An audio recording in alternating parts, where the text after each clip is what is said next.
Britney Spears hires new lawyer, Deaf Noodles Permanently Suspended, and Addison Rae Gets Cancelled. All of that and a lot more, but first, if you could do us a big favor and please tap that like button, we'd really appreciate it. And with that out of the way, let's begin the InformOverload Weekly Roundup. Attorney Matthew Rosengart has represented the likes of Steven Spielberg and Sean Penn, and now he will be helping Britney Spears with her conservatorship battle. In an attempt to force the end of the control that her father has had for 13 years, Britney has finally enlisted the help of a lawyer she chose, one that she chose herself. Rosengart was confirmed to be her new representative on Wednesday, and has even attended the latest hearing in Los Angeles. He will be replacing her previous lawyer, Samuel Ingham, who was appointed by the court back in 2008. He was meant to serve Britney, but even she criticized Samuel for not doing enough to help her end this conservatorship. In her new lawyer's first hearing, he actually argued why Britney should be allowed to choose her own representation, even stating to the court that it was a constitutional right. He also told the judge that Britney's testimony last month was powerful, compelling, and honest, which proves that she is more than capable of doing something like deciding who represents her. I mean, I already love this guy, I don't know about you. He even flat out told the court that they know this previous way of doing things is not working, so why would we continue doing it? Plus, he called out Jamie Spears when being interviewed outside of the courthouse. Rosengart questioned why he is even still involved and implored him to resign from this control over his daughter. Without a doubt though, Matthew Rosengart's approach is going to be a much more aggressive one towards ending this conservatorship. So hopefully something actually happens that moves Britney closer to freedom. With that though, let's send it over to Mackenzie to find out why drama YouTuber Deaf Noodles has been suspended from Twitter. So if you guys love influencer drama and are on Twitter pretty often, you definitely know who Deaf Noodles is. He was well known in the community for being the #1 source for internet drama, posting receipts for practically all the drama that happens on the internet, even being shouted out by huge creators like Trisha Paytas and Ethan Klein. However, on July 13th, fans noticed that his Twitter account, with over 150,000 followers and growing, was suspended. Deaf Noodles' real name Dennis Vetosa addressed it on his personal Twitter account, writing, quote, "Deaf Noodles was not given reason for suspension. Anyone trying to start a narrative that it was due to the Network Enforcement Act is blatantly ignoring the fact that it was investigated numerous times and never taken down for that reason. There is currently no reason for the suspension." Although Dennis was known and liked by a lot of influencers, he was also disliked by a lot of creators too, including Keemstar and Nikita Dragon. This hatred caused a lot of fans of these influencers to report Dennis's Twitter account, mostly just out of spite. As of now, it seems the Deaf Noodles Twitter account is permanently suspended and no one really knows why. We'll keep you updated when there is any more information to report on this. Now back over to Johnny. Thanks for those updates, Mackenzie. Now let's move on to some feel-good news, shall we? For many people, the prospect of getting to travel after we've been locked down for so long is very enticing, but these teens prove that sometimes it's better to stay in your community and focus your energy there. Traditionally, the seniors at Islesboro Central School hold fundraising events to finance a once-in-a-lifetime class trip to Paris, Iceland, Norway, and Panama. The graduating class of 2021 had already garnered nearly $8,000 in donations, but with COVID-19 travel restrictions, the students decided that there was a better way to use their money. One of these students even told the press that the group's consensus was that it would have felt strange to indulge in the luxury of foreign travel while they knew that their neighbors were still suffering. The island of Islesboro lies 3 miles off the mainland, and its population is about 700 full-time residents. The students also told the Associated Press, "We could really see how the whole world and the island too was struggling. So it felt really good to do that with our money to give it back to the people who gave it to us." And so the majority of the students' earnings were donated to the Island Community Fund to assist residents whose livelihoods were affected by the pandemic. Another portion of the money was put to good use in funding more vaccination clinics. This unselfish act by this next generation of adults is very hopeful. As we move forward into what's being called the new normal, it's unselfish worldviews like this that we need more of. And quite honestly, I am pretty excited for the future knowing that the next generation is already focusing on giving back to the community that raised them. With that though, let's take it over to the spill zone so that we can speak more freely about why Addison Rae is getting canceled. I also want to say the feel good news is my favorite part of the whole thing.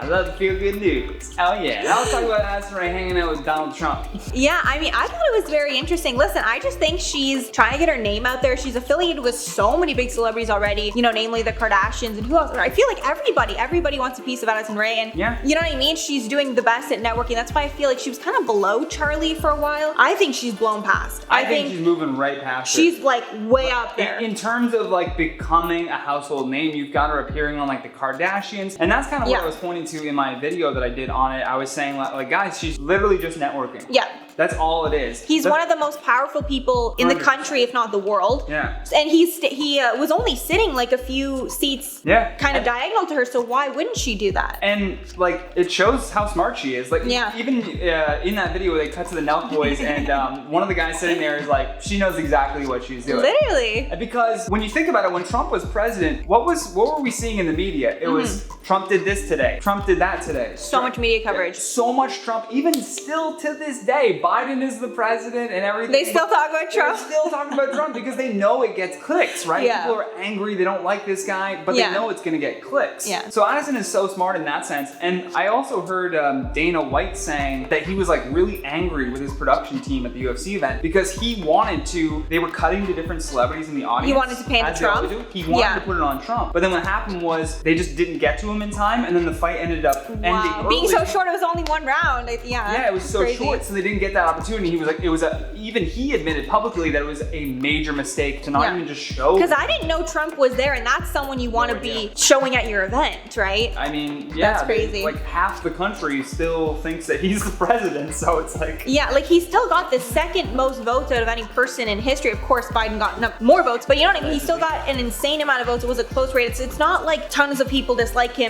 Literally half the country loves him. Yeah. So those are the people that clearly Addison, Dana White, all these people, the Nelk boys are appealing to. The people that are good with Trump. Like Trump's craziness aside, because I do think he's a narcissistic, psychotic person who literally only looks, I only look out for Trump. But even so, even with that worldview, if I saw him, I'd be like, hey man, what's up? Like I would still say what's up I'd still probably say hi to him. Did they show you the aliens? Did they? Yeah. Like I would be asking him all sorts of questions. Trying to get the teeth for sure. Yeah, it's the same thing as like when you see, you ever see those like architectural digests where they tour like a $58 million mansion? And then there's people in the comment sections being like, oh, I would never spend money on something like this. It's like you're a liar. You don't have 15 million. Patrick, you're not even in that position to be able to speak to him if you wanted to. It's easy to judge Addison when you're not in her position. I guarantee she has people over her shoulder. You just gotta go introduce yourself to Trump. Just go. And that was probably a scary thing to do. I wanted to know. She didn't say her full name. She didn't even say her full name, number one. How crazy is it that she was so easily able to walk up to him? That's what really got me. The Nelk boys are literally right behind the former president. She just taps him on the shoulder. I'm like, I didn't realize he would be so accessible. I thought he would be in a box or something. Biden really said that make sure he doesn't the people that protect him, make sure that doesn't happen Yeah. Now you're gonna have both sides after you.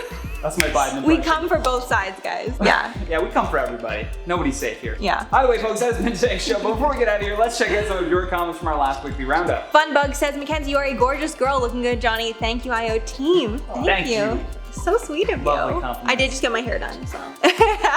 Mackenzie says the dog and human reunion is everything.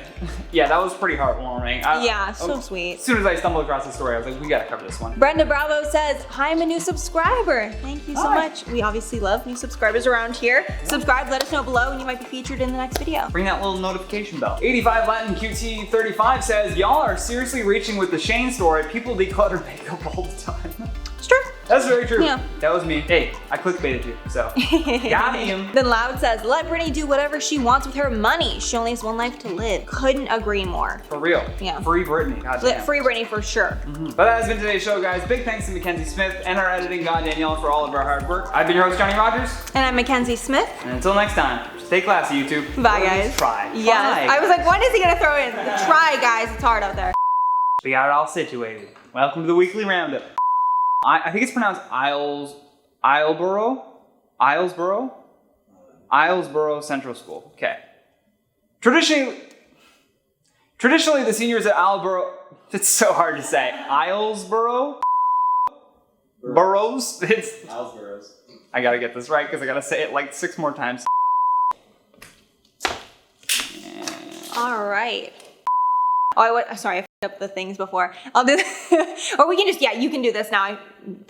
I said your comment in the beginning, I think. Right? Or did I not? No, it's just the person's name is Oh, okay. There you go. Wow, I was getting really confused. Okay, never mind.